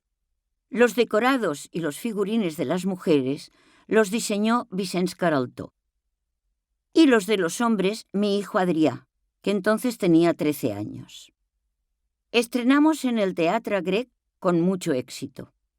Pero cuando la repusimos el verano siguiente en el Teatro Barcelona, coincidiendo con el Mundial de Fútbol que se hizo en España, la gente dijo que sí, que muy bien, muy divertida, que muy bien hecha, pero se quedaban en casa viendo el fútbol por la tele, que es gratis. Así que nos la volvimos a pegar. Terra Baixa. Hicimos un bolo a Mallorca con chofer al Palace y allí me telefoneó Enric Majó. Iba a montar Terra Baixa y me preguntó si quería participar. Naturalmente que quería. Yo había hecho el papel de Nuri en televisión, dirigida por Jaume Picas. Manelic lo hacía Mario Cabré. Pero claro, los años pasan y en este montaje hice el papel de Pepa. Fue un éxito. Enric Majó, aparte de buen actor, es buena persona. En este montaje, además de hacer de Manelic, diseñó la escenografía y el vestuario, ya que también es buen pintor. Es muy importante mirar a los ojos de los compañeros cuando estás en escena.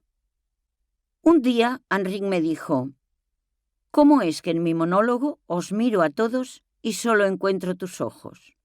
Yo le contesté que también me pagaba por escuchar. Así es como yo lo veo. Mientras estábamos haciendo la obra, murió mi tía Teta, que para mí lo era todo. Mi tía, mi abuela, mi madre, mi amiga. Todos tenemos defectos, pero yo a ella no le encontré nunca ninguno. Estaba deshecha. Luis Tourné me ayudó mucho a superar el dolor. El duelo no se pasa de un día para otro, cambia poco a poco. Me dijo que si quería a mi tía y ella estaba sufriendo, que aceptara su partida. No por mi egoísmo de querer verla cada día y cogerle la mano, tenía que desear que se alargara su vida, cuando ya no era lo mejor para ella. En algún momento de ese año, 1981, no recuerdo cuándo, me llamó Ventura Pons para hacer un papel en El vicari d'Olot, que protagonizaba Enric Majó. A Ventura le conocía desde hacía mucho tiempo y había trabajado con él.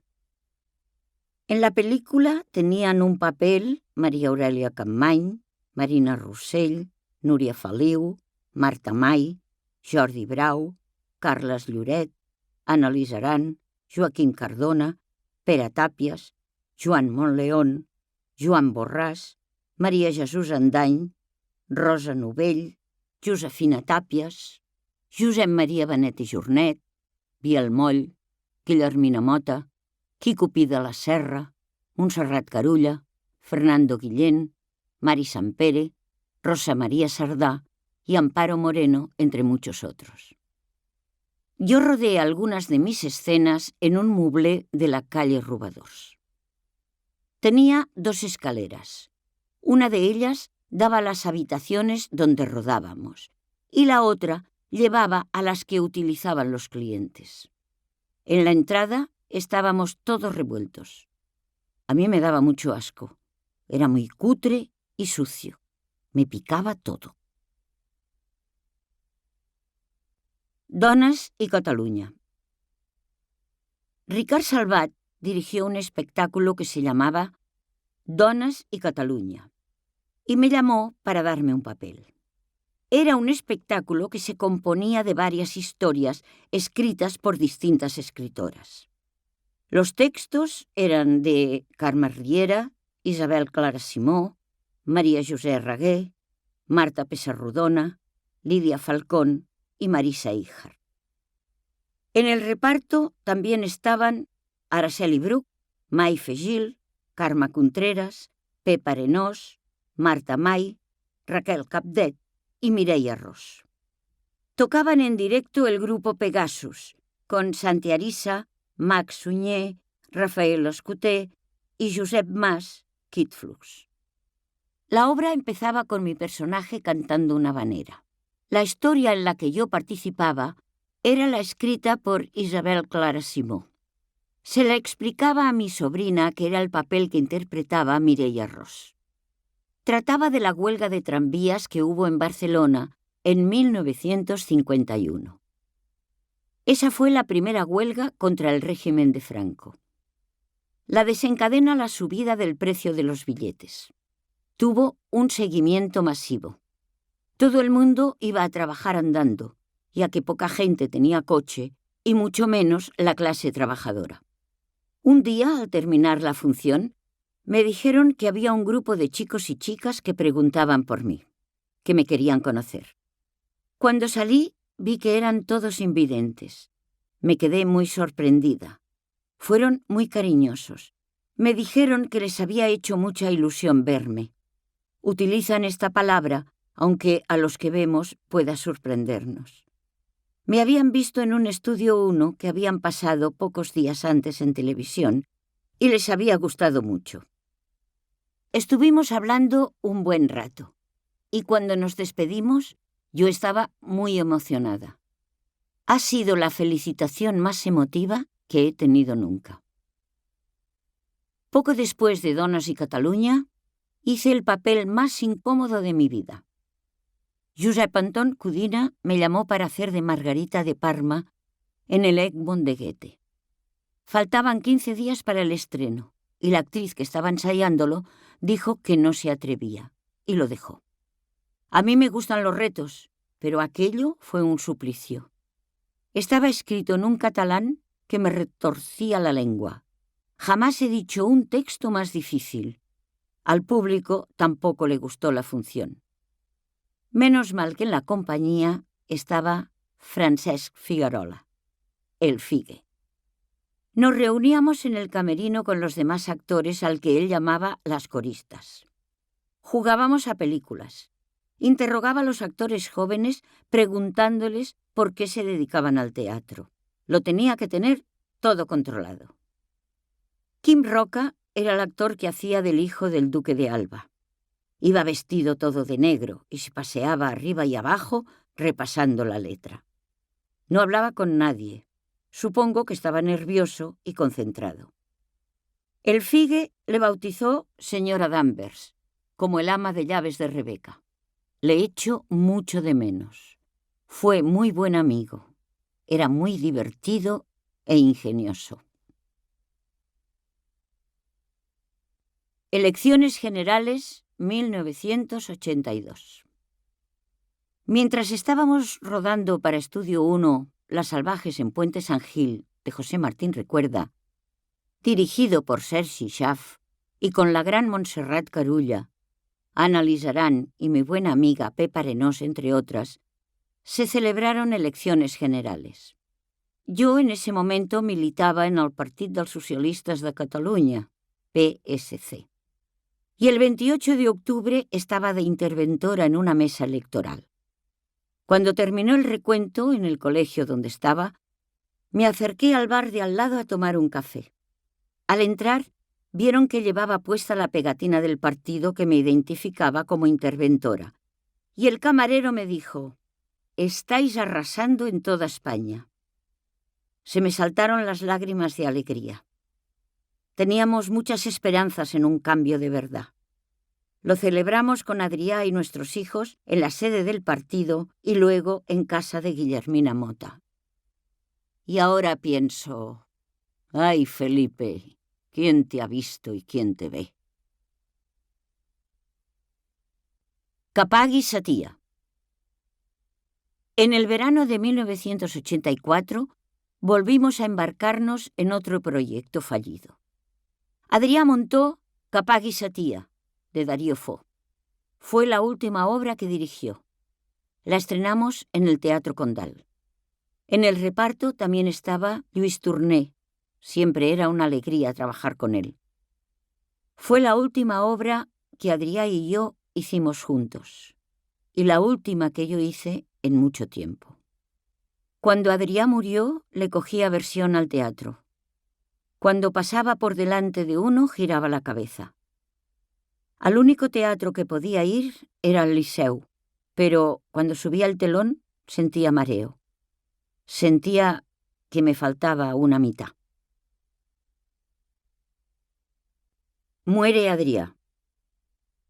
En julio de 1986, alquilamos un apartamento en Sitges para que mi padre, que hacía poco menos de 2 meses había sido operado del corazón, se recuperara de la intervención. Yo sufría por si me quedaba sin padre, y fueron mis hijos los que tuvieron que pasar por la situación de quedarse sin él. Adrià murió de un infarto. Estábamos con Francesc Figuerola, que fue quien se encargó de llevarme a casa para darles la noticia a mis hijos, a mis padres y a mi tía Rosita. Se ocupó de llamar a nuestros amigos y de hacerme compañía. Yo estaba tontada por lo que había ocurrido y por la pastilla que me dieron en el hospital. Para el Figue fue un trago muy gordo. Siempre me ayudó como amigo y profesionalmente. Él también se fue demasiado pronto. Nuestra casa estaba siempre llena de gente, pero a partir de la muerte de Adrià fue muy distinto. A mí ya no me apetecía. Hubo gente que siguió a mi lado y otros que desaparecieron. Guillermina Mota, Francesc Figuerola, Ernest Serrahima y Pep Arenós siguieron ahí, cada uno a su manera. Y les doy las gracias por ello. Los compañeros de doblaje no me dejaron. Me ayudaron muchísimo dándome trabajo. Montserrat Miralles, Gloria Roig, Josep Maria Ullot y Arseni Corsellas me tenían muy presente. Joan Pera también me ayudó mucho dándome los papeles que más me iban, sobre todo los más histriónicos y graciosos. Empecé a dirigir doblaje gracias a Joan, que no podía hacerse cargo de una película y propuso que la dirigiese yo. Adrià, aparte de inteligente y simpático, era culto, con mucho sentido del humor, amigo de sus amigos, soñador y, sobre todo, una gran persona. Un día le dije que si algún día me dejaba, que lo hiciera por una mujer más guapa e inteligente, que si no, me iba a dejar en muy mal lugar. Me dijo que no dijera tonterías, pero es que yo lo decía en serio. Adrià adoraba a mis padres y ellos a él. La única vez que he visto llorar a mi padre fue cuando Adrià murió. Le quise mucho, aunque discutíamos muy a menudo. Aún ahora le echo de menos. A veces escuchando ópera o hablando de política, y a menudo leyendo un libro, pienso que a él le podría gustar. A mí me iba bien estar a la sombra de Adrià, pero al quedar yo en primer plano, no sabía si sabría salir adelante. Pensaba en mis hijos, si sabría hacerlo bien yo sola. No sé si logré ayudarles. Estaba perdida. Me cuesta mucho hablar de mis sentimientos. Durante 2 años tomé pastillas para dormir, ya que solo conseguía dormir un par de horas. Los fines de semana tenía que ir al médico, pues me daba la sensación de que iba a tener un infarto. Eran ataques de pánico. El médico me decía que estaba todo bien, que era psicosomático. Le pedí que me recomendara una psicóloga. Yo no tenía ninguna confianza en mí misma. Después de 1 año de terapia, la psicóloga me dijo que yo había entrado en la consulta siendo la viuda de Adrià Gual y que ahora ya era Maribel Altés. Me ayudó mucho y me hizo tener confianza en mí misma. La muerte de Adrià fue una putada para los que le queríamos y para él mismo. No se lo merecía. Ojalá le viera por la calle feliz con una mujer estupenda. Mi pena es que un gran vitalista como él se fuera tan pronto. 43 años son muy pocos años. Perdí a mi mejor amigo. Otra etapa. Yo empecé a hacer doblaje en 1968 con José Luis San Salvador. Hacía ambientes y pequeños papeles. Un día me dijo que quería hacerme una prueba para doblar a una actriz en la película Riesgos del oficio, con Jacques Brel y Emmanuel Riva. Me dijo que quería ver cómo lloraba. El personaje era un adolescente que corría por la calle llorando durante todos los títulos de crédito. Le gustó cómo lloré y me dio el papel. Me ayudó mucho con la sincronía, ya que una cosa es interpretar y otra la sincronía, donde manda la boca, pero también los ojos. A mí no me gusta que se diga dobladores. Prefiero actores o actrices de doblaje, que es una especialidad dentro de la interpretación. Es imitar lo que ha hecho otro actor o actriz, pero hay que interpretar. Si no, son solo cabezas parlantes. Yo me quedaba embobada viendo trabajar a San Salvador, a María Luisa Solá, Elsa Fábregas, Rosa Guiñón, Joaquín Díaz, Felipe Peña, Arseni Corsellas o Ricard Solans. Grandes maestros a los que más adelante, ¿quién me lo iba a decir?, dirigí en más de una ocasión. Cuando empezó TV3, fue una gran oportunidad para muchos de nosotros que veníamos del teatro. Fueron años en los que se ganaba bastante dinero, ya que había mucho trabajo. En 1994, negociando el convenio, hicimos una huelga durísima. Estábamos en huelga en Barcelona y en Madrid, pero Galicia, Valencia, Sevilla y País Vasco siguieron trabajando. Duró 3 largos meses. Ya nada fue como antes. La profesión dividida, gente que cobraba por debajo de convenio, gente nueva que entró reventando precios y la calidad bajó considerablemente. Había muchas cabezas parlantes que aprendieron sincronía, pero la interpretación bajó. A mucha gente quizás le siente mal esto que estoy diciendo, pero viendo los resultados no me voy a callar. No lo hacía de joven y no lo voy a hacer ahora. A mí la sincronía me costó mucho. No veía la boca, pero después de lo que los compañeros de doblaje me ayudaron cuando murió Adrià, me esforcé para demostrar que podía hacerlo. Jamás me imaginé que podría dirigir y que iba a querer a esta parte de mi profesión como la quiero.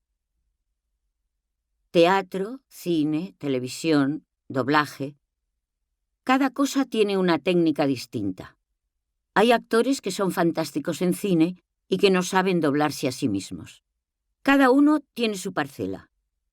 A veces se hacen bien todas y a veces no. Pero qué gusto cuando ves un trabajo bien hecho. La Rosa. La Rosa.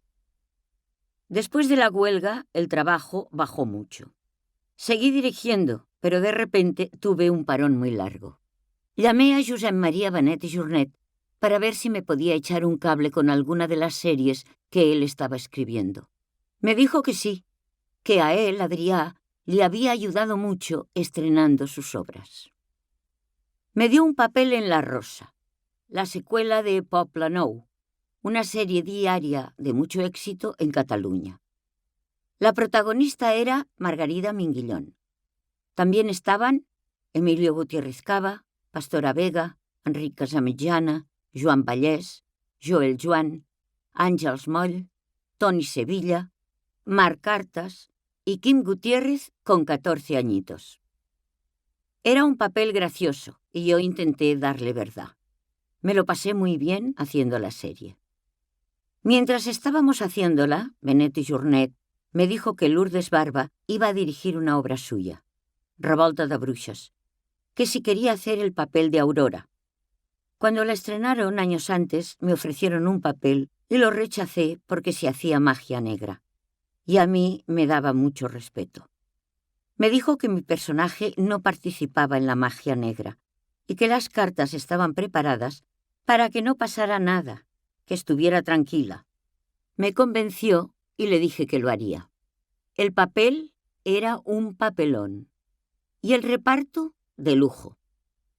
Rosa Novell, Maife Gil, María Jesús Lleonard, Cesca Piñón, Aurora García y Jordi Serrat.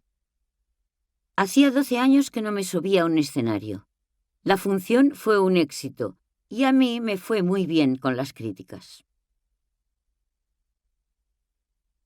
Sarriá, mi barrio. Me siento muy ligada a mi barrio. Mi madre ya nació en Sarriá. Además, los de Sarriá de toda la vida lo consideramos nuestro pueblo. Cuando bajamos al centro de la ciudad, decimos que bajamos a Barcelona, como también lo decían los de Gracia o Horta.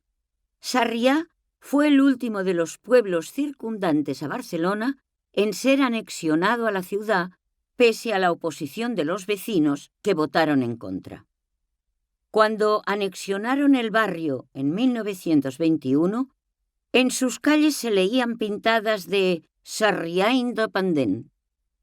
Cuando Adrià me dijo que volviéramos a vivir en Barcelona para hacerse cargo del Romea, le dije que sí, pero que quería vivir en Sarrià, que era donde había nacido y donde vivía mi familia. Encontramos un piso delante de la casa donde yo había nacido, que era la de mis tías. El día de la mudanza comimos en casa de mis tías y desde el balcón vi que en la tribuna que tiene la casa los señores que hacían la mudanza habían colocado un ficus que me traje desde Madrid. Me vino la imagen de cuando yo era pequeña y veía la tribuna desde el balcón donde se veía también un ficus. Yo soy muy de sorprenderme con estas coincidencias. A raíz de salir en televisión haciendo La Rosa, me llamaron para hacer el pregón de la fiesta mayor de Sarrià. Era la primera vez que se iba a leer un pregón y me hizo muchísima ilusión.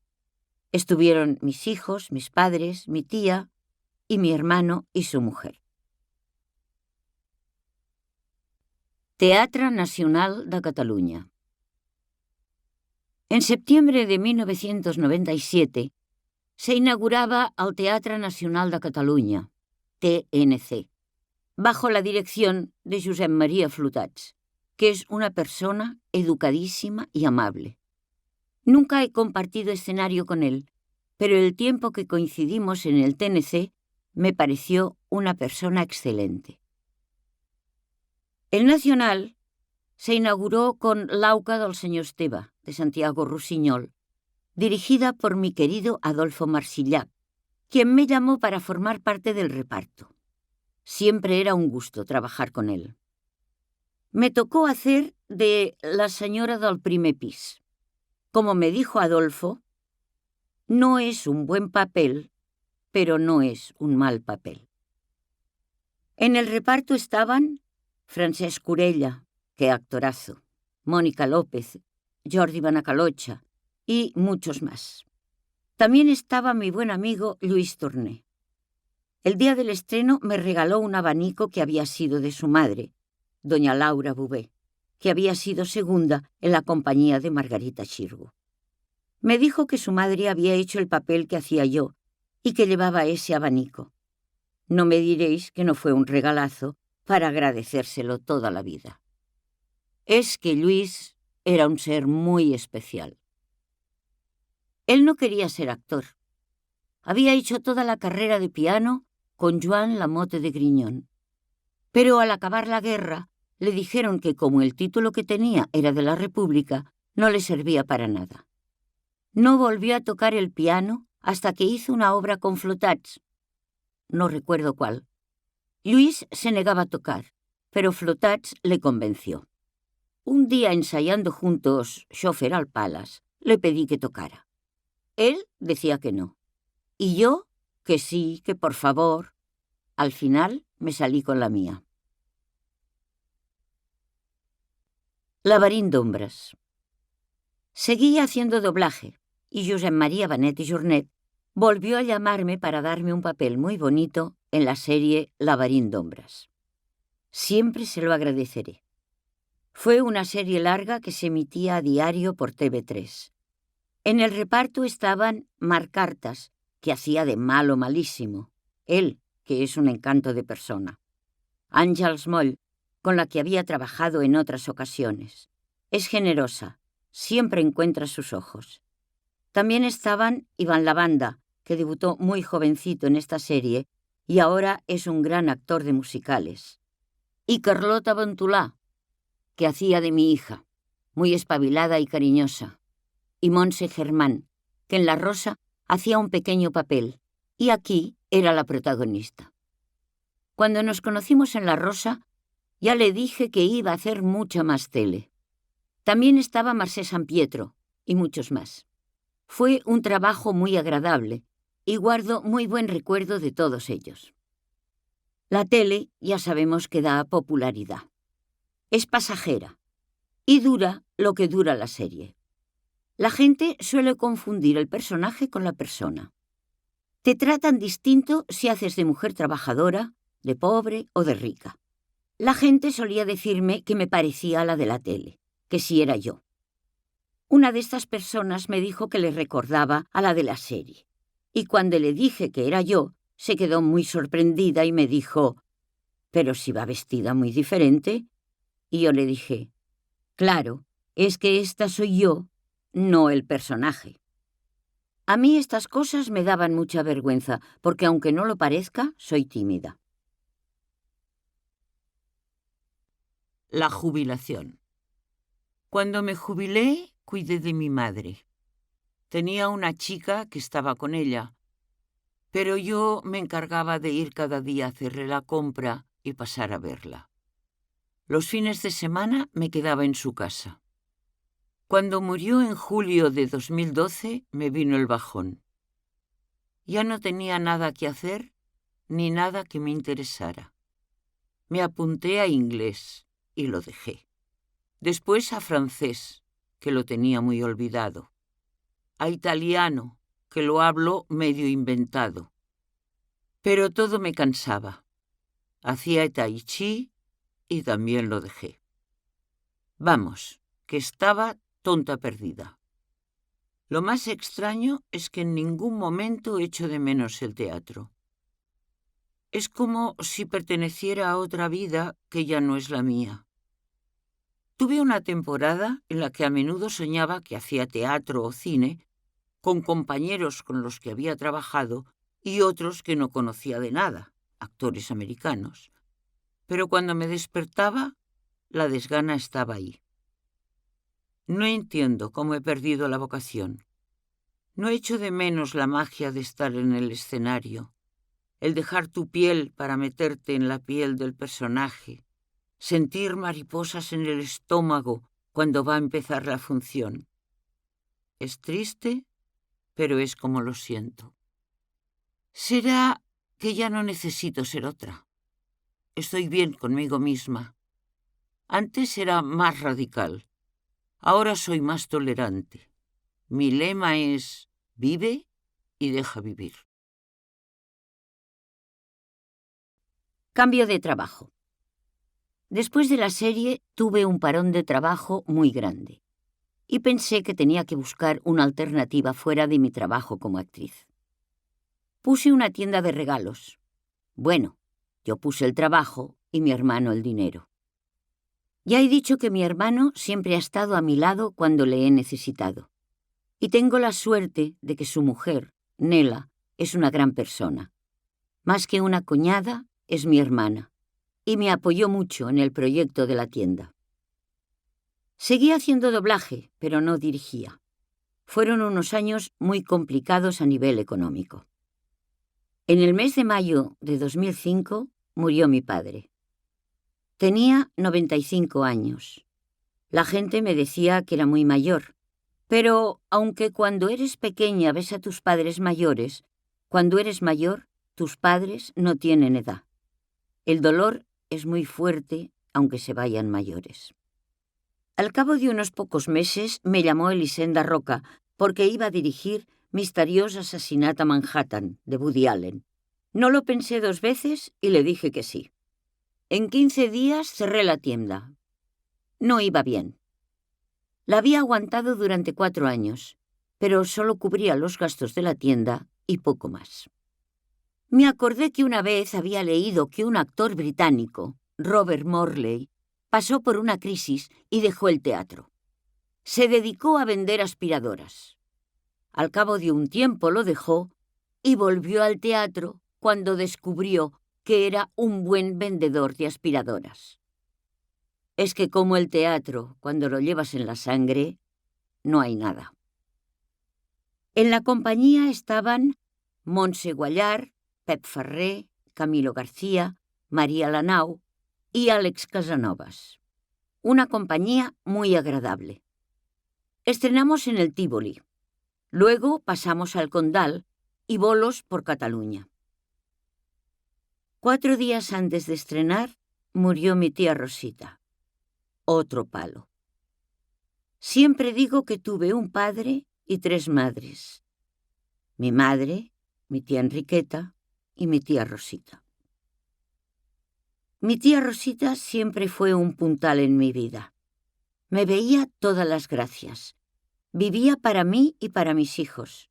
Era buena, discreta, sin querer llamar la atención. Cuando salgo a la calle, miro hacia su balcón y la saludo, porque sé que de alguna manera ella está ahí, saludándome y estando siempre a mi lado. Mientras estaba en el teatro, me llamaron de un estudio de doblaje porque había llegado una serie que yo ya había hecho. Me propusieron que fuera a dirigir allí. Les dije que cuando terminara del teatro, y estuvieron de acuerdo. Empecé a dirigir allí en el año 2006. A finales de ese año a mi hija le diagnosticaron un cáncer de mama. ¿Por qué ella y no yo? Que sería lo lógico. La operaron y después pasó por unos meses de quimioterapia. Por suerte, todo salió bien. Yo sentía una mezcla de dolor y de rabia. Desde entonces no puedo llorar. Me quedé seca. Seguí dirigiendo doblaje hasta 2008, que es cuando me jubilé. Hice alguna cosa de televisión y se acabó mi carrera. La jubilación. Queridos cómicos, esta profesión me ha dado la oportunidad de conocer a grandes actrices y actores de los que he aprendido mucho, en lo profesional y en lo personal. Gente generosa y amante de su profesión. Cuando dicen que hay mucha envidia dentro de nuestra profesión, me sublevo. La hay, igual que en todas partes, ni más ni menos. No me parece bien generalizar. Los mejores de verdad no suelen ser envidiosos. Los peores son los que se creen más de lo que son. Acaban siendo unos resentidos por no asumirse a sí mismos. Uno debe ser consciente del lugar que ocupa y disfrutarlo. Como en toda profesión, hay fueras de serie, buenos, malos, regulares y otros que simplemente no son. Estar en un escenario es un regalo. Poder ser tantas personas distintas, el olor del teatro, un perfume mágico, decían en Eva al desnudo, la maravillosa película de Joseph Mankiewicz. El telón.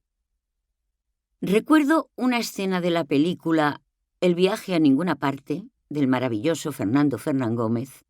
Su personaje era un cómico de la legua y, ya mayor, debuta en un teatro. Creo que era en Aranjuez. Está muy nervioso.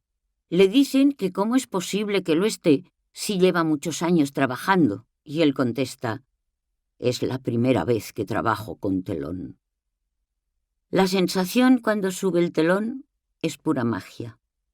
Sientes que el ombligo se te encoge y mariposas en el estómago. Me emocionaba mucho. Hace tiempo que los teatros usan poco el telón.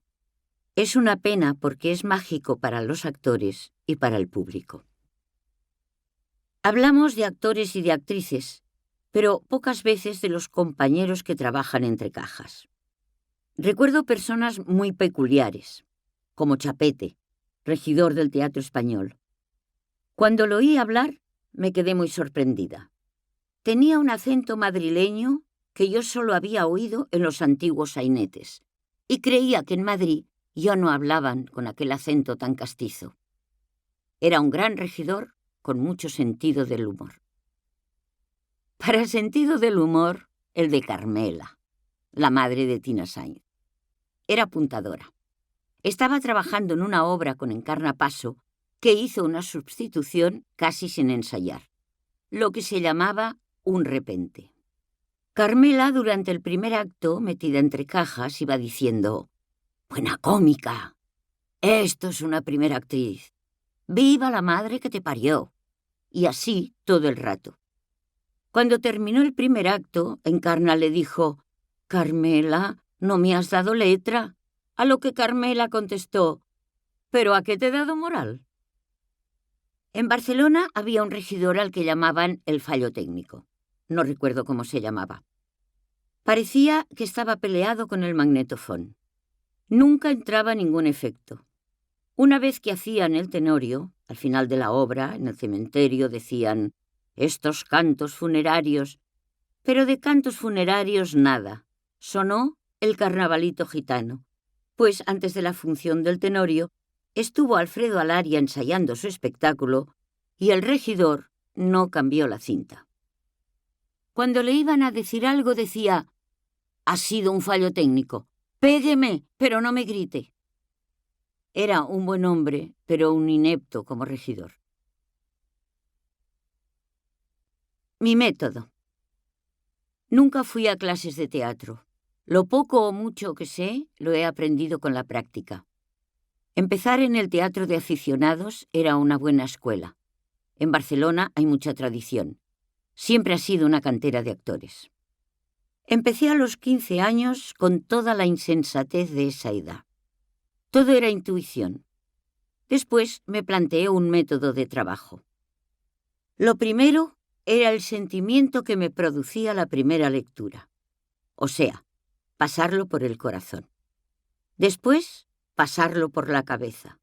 Razonarlo. Entender de dónde venía y, sobre todo, darle verdad. Una cosa que siempre preguntaba era cómo iría vestida, pues el vestuario te condiciona los movimientos. Soy terriblemente vergonzosa y en los ensayos lo paso fatal. Una vez, cuando empezaba, hacía un papel muy gracioso y los compañeros se reían. Me puse a llorar y dije que no quería hacer el papel porque los compañeros se reían de mí. El director me dijo, «No se ríen de ti, se ríen contigo». Me costó entenderlo, pero al final hice el papel. A veces hay papeles que se te resisten.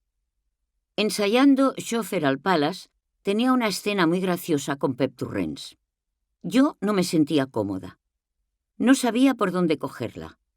Le pregunté a Pep si tenía algún problema conmigo y me dijo que no. O sea que el problema era mío, que no tenía claro por dónde tirar. Yo, que no bebo, me bebí un coñac antes del ensayo. Surtió efecto, ya que me dejé llevar y la escena salió muy bien. Fijé la escena y ya no tuve ningún problema. De hecho, tuvimos mucho éxito. Maldita vergüenza. Le gané la partida en la escena, pero en los saludos lo pasaba fatal. Ya no era el personaje, así que la vergüenza me podía. Mi madre siempre me preguntaba si estaba enfadada cuando salía a saludar. ¿Seré tonta? El triunfo para mí ha sido poder vivir toda la vida de esta maravillosa profesión. Y sobre todo, tener el respeto de mis compañeros. Para mí, lo más importante. La vanidad no forma parte de mi carácter. Tengo muchos defectos, pero este no lo tengo. Pero sí sé que he sido una actriz muy completita. Bilingüe. Como mis abuelos maternos eran de Palencia y de Tudela respectivamente, mi madre siempre nos habló a mí y a mi hermano en castellano, pero a mi padre todos le hablábamos en catalán. Estas memorias las estoy escribiendo en castellano, pues es el idioma en el que pienso y me hablo a mí misma. Tengo la suerte de haber crecido hablando 2 idiomas. He podido trabajar en los 2 y disfrutar de 2 culturas. Ojalá supiera más. Mis hijos estudiaron desde pequeños en el Liceo Italiano, primero en Madrid y luego en Barcelona. Han podido desde pequeños disfrutar de 3 culturas. ¡Qué suerte! Agradecimientos. Quiero dar las gracias a Araceli Bruck por su amistad y ayuda con estas memorias. A Toni Sevilla, por su amistad y sentido del humor. A Joan Faneca, gran artista, que me ha descubierto una parte de mi profesión que no conocía. A Carles Arquimbau, el intelectual del grupo. A Teresa Urroz, creativa y valiente. A Lita Claver, que ha sido una agradable sorpresa. La conocía como artista, pero he podido conocer a Emilia, discreta, cariñosa y gran persona. A Gabriela, siempre dispuesta a ayudar. A Sergi Mateu, por su simpatía y educación. A Mireia, por los cortados que preparaba nada más vernos llegar. A Toni, por el salchichón y el queso tan buenos. A Isge, por la oportunidad que me ha dado de abrir mi corazón. Y a mi hija Margarida, por ayudarme con sus ideas y por pasar todo lo escrito al ordenador. Gracias a la vida. Como canta Violeta Parra, gracias a la vida que me ha dado tanto, me ha dado la risa y me ha dado el llanto. Sin mi risa y sin mi llanto no sería la que soy. He tenido de todo, muy bueno y muy malo, como todo el mundo. Pero por lo bueno tengo que estar agradecida de la familia que he tenido. Unos hijos estupendos, inteligentes y buenas personas, que son lo más importante para mí. Amigos y compañeros que ya no están. Como me dijo un día Nadala Batista, lo peor de hacerse mayor es que cada vez la agenda es más pequeña. Me siento afortunada. Ya se sabe que cuando te haces mayor haces lo mismo que antes, pero con dolor de espalda. Nunca me ha traumatizado cumplir años. Ni los 40, ni los 50, ni los 60, ni los 70. La otra opción es peor. Esperamos que hayáis disfrutado de esta producción de Memorias de una cómica, de Maribel Altés. Este audiolibro ha sido dirigido por Pere Eugeni Font y producido por Fundación AISGE. Copyright del texto, Maribel Altés, 2019. Copyright del prólogo, Enric Majó, 2019. Copyright de la presentación, Araceli Bruch, 2019. Copyright de la producción, Fundación AISGE, 2019. Este audiolibro ha sido grabado en el año 2019. Todos los derechos reservados. Grabado en mute.